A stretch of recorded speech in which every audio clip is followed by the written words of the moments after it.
Assalamualaikum warahmatullahi wabarakatuh. Apa kabar pemirsa Banjar TV? Lintas Banua sepekan minggu ini kembali hadir ke hadapan Anda. Hari ini edisi Minggu 12 Juli 2020. Serangkaian berita terpilih selama sepekan akan saya sajikan selama 1 jam ke depan. Kali ini saya berada di Hotel Zurich Express Banjarmasin, yang mana kali ini saya akan langsung melihat berbagai lokasi yang bisa kita nikmati di hotel ini.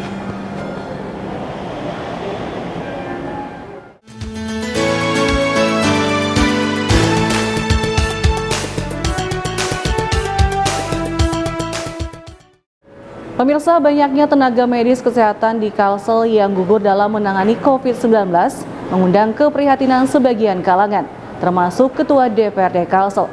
Di samping itu, pemerintah Kabupaten Tanah Laut memberikan santunan kepada tenaga medis yang meninggal dunia dalam penanganan COVID-19 serta memberikan kenaikan pangkat. Banyaknya tenaga medis di Kalsel yang meninggal dunia akibat terpapar COVID-19, salah satunya dari Ketua DPRD Kalsel Supian HK. Menurut Supian, saat ditemui awak media di ruang kerjanya, semestinya tenaga kesehatan bisa menjaga dirinya dari paparan virus corona tersebut. Setidaknya dengan disiplin menerapkan protokol kesehatan ketika memberikan layanan kepada para pasien. Supian berharap agar kejadian ini tidak semakin bertambah banyak memakan korban.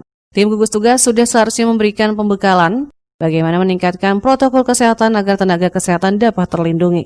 Pada intinya kita perhatiin situasi kondisi saat ini yang melanda khususnya di pihak medis, begitu juga pihak dokter yang banyak yang sudah beberapa orang yang meninggal, apalagi dokter senior.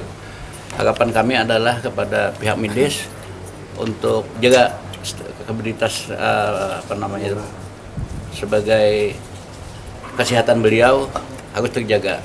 Nah, itu juga diharapkan kepada gugus tugas untuk memberi pembekalan bagaimana protapnya untuk penanganan itu, kalau bisa ditingkatkan.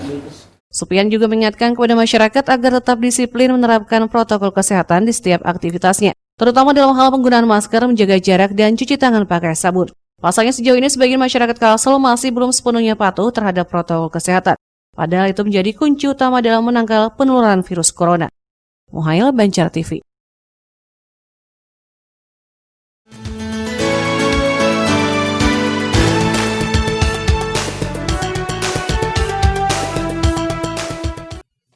Bupati Tanah Laut Sukamta memberikan santunan 275 juta kepada tenaga kesehatan yang gugur dalam penanganan COVID-19 di Kabupaten Tanah Laut. Ini disampaikan langsung Bupati usai menerima bantuan dompet kemanusiaan Media Group di ruang pertemuan RSUD Haji Buyasin Plehari Tanah Laut. Santunan ini diberikan kepada keluarga Jakaria, koordinator perawat di Rumah Sakit Karantina pasien terpapar COVID-19 yang menghembuskan napas terakhir Jumat 3 Juli lalu usai menjalani perawatan di RSUD Ulin Banjarmasin karena terpapar virus corona. Menurut Bupati Sukamta, pihak pemerintah kabupaten juga mengusulkan kenaikan pangkat 1 tingkat dan memberikan titel anumerta, mengingat tenaga kesehatan yang meninggal dunia ini layak disebut sebagai pahlawan. Kemarin ada satu tenaga medis kita yang gugur dan dia adalah pahlawan COVID-19 ini di dalam menyelesaikan COVID-19 di Tanah Laut ini. Dan dia untuk tenaga kesehatan yang gugur itu ada ya uang jasanya lah atas pengorbanan yang luar biasa ini. Kemarin berapa Bu? 275 juta kita siapkan sebagai penghargaan atas pengorbanan yang luar biasa. Sidi melaporkan untuk Banjar TV.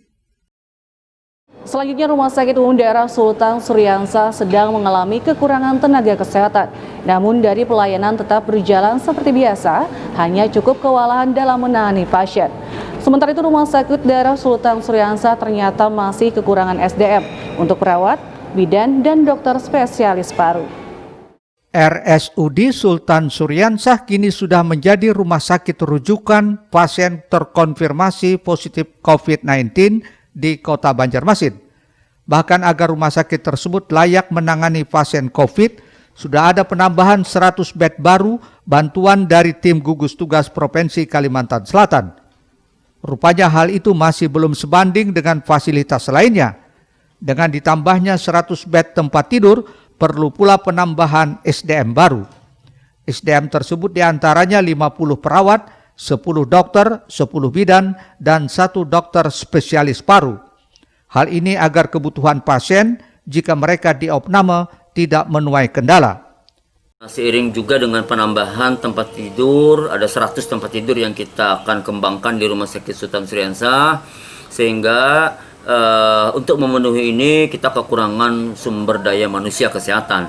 Kita memerlukan 50 orang perawat, relawan, 10 orang dokter, 1 orang dokter spesialis paru, 10 orang bidan, dan 20 orang cleaning service. Ini sangat kita perlukan sekali untuk ditempatkan di Rumah Sakit Sultan Syariansah agar kebutuhan masyarakat ketika dia opname tidak lagi menjadi sebuah kendala, karena tempat tidurnya sudah ada.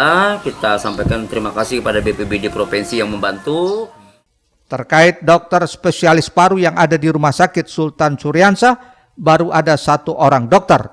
Dengan penambahan 100 bed, perlu ada tambahan 1 lagi dokter spesialis paru agar bisa bekerja secara bergantian dalam menangani pasien COVID di Kota Banjarmasin.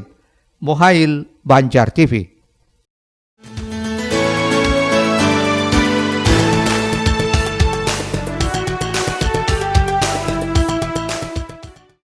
Puluhan tenaga kesehatan RSUD Sultan Syariansah yang sebelumnya dinyatakan terkonfirmasi positif COVID-19 terpaksa harus diistirahatkan guna menjalani karantina mandiri. Meski banyak tenaga kesehatan yang diistirahatkan, pelayanan di RSUD milik Kota Banjarmasin ini tetap berjalan seperti biasa. Hal ini menyusul telah adanya bantuan sebanyak 17 perawat dan bidan yang diperbantukan. Setidaknya hal itu disampaikan Direktur RSUD Sultan Syariansah, Dr. Sokoco, saat ditemui tim Banjar TV di ruang kerjanya. Pelayanan tetap kita jalankan seperti biasa dengan cara kita mensubsidikan karyawan-karyawan yang masih bisa diperbantukan. Ada beberapa penambahan relawan setelah kita memetakan ketenagaan. Jadi dari Dinas Kesehatan Kota 17 relawan perawat dan 5 bidan. Mereka juga untuk melayani pasien COVID juga? Ya betul, jadi relawan-relawan itu memang dari awal direkrut untuk penanganan pasien-pasien COVID. Seperti diketahui sebelumnya Rumah Sakit Sultan Syariansah telah melakukan rapid test terhadap 427 karyawannya. Hasilnya 68 reaktif. Dari jumlah itu setelah dilakukan uji swab oleh tim gugus tugas, hasilnya 11 orang tenaga kesehatan dinyatakan positif COVID-19. Muhail, Banjar TV. Beralih ke segmen lainnya, pemerintah Kota Banjarmasin akhirnya mengambil langkah tegas menutup sementara kawasan Siring Pertendean Banjarmasin. Sementara itu ditutupnya wisata Siring Pertendean, termasuk di kawasan Patung Bekantan terhitung sejak Sabtu 11 Juli hingga 3 bulan ke depan. Dan Satpol PP sudah mendirikan posko guna melakukan pengawasan di lokasi. Hampir setiap akhir pekan kini kawasan wisata Siring Pertendean Banjarmasin mulai banyak dipadati warga, baik yang ingin berolahraga maupun melakukan kegiatan lainnya. Celakanya warga atau pengunjung yang datang kebanyakan tidak menaati protokol kesehatan, baik tidak menggunakan masker maupun menjaga jarak. Menyusul hal itu, pemerintah Kota Banjarmasin terpaksa mengambil langkah tegas, salah satunya menutup kawasan Siring sementara dari seluruh aktivitas pengunjung. Kepala Dinas Pariwisata Kota Banjarmasin Ehsan El-Haq menjelaskan, langkah ini diambil agar kawasan Siring tidak menjadi pusat penularan COVID-19. Penutupan akan resmi diberlakukan pada Sabtu sore 11 Juli 2020 hingga 3 bulan ke depan. Kita selaku penanggung jawab mengkhawatirkan bahwa kalau tidak ada upaya pencegahan secara komprehensif, maka berpotensi di Siring itu akan menjadi pusat penularan COVID-19 yang baru. Mulai Sabtu sore besok dan hingga 3 bulan ke depan, KL, terus juga aktivitas aktivitas masyarakat untuk berolahraga, berkumpul, dan lain sebagainya. Untuk sementara waktu akan kita lakukan sterilisasi di sana. Jadi tidak bisa itu dimasuki oleh siapapun kecuali oleh petugas ataupun tim gugus tugas. Ehsan berharap masyarakat bisa memahami langkah yang diambil pemerintah Kota Banjarmasin. Terlebih Banjarmasin hingga sampai saat ini angka penyebaran COVID-nya masih cukup tinggi dan belum ada tanda-tanda melandai atau penurunan. Muhail, Banjar TV.